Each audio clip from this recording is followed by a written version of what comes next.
LogMeIn is about working without boundaries. What we do is we make it possible for millions of people around the globe to do their best in their work, wherever, whenever. The pandemic hit the world, and each company out of a sudden we need to be working remote. To support people around the globe, we created free of charge emergency remote work kits. And the obstacles that we had to overcome was to create this vast amount of resources in order to provide this service to each customer. We didn't need to create the physical machines that Amazon did for us. We were leveraging on the capabilities of EC2, especially the C5 lineup gives us predictable network performance and predictable compute performance.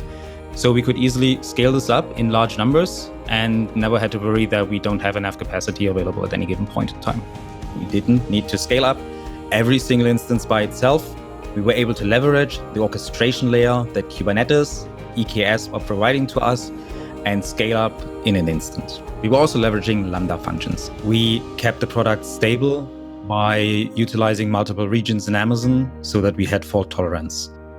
EC2 ensures that we have them available at scale and can meet any demand that we need at any given point in time.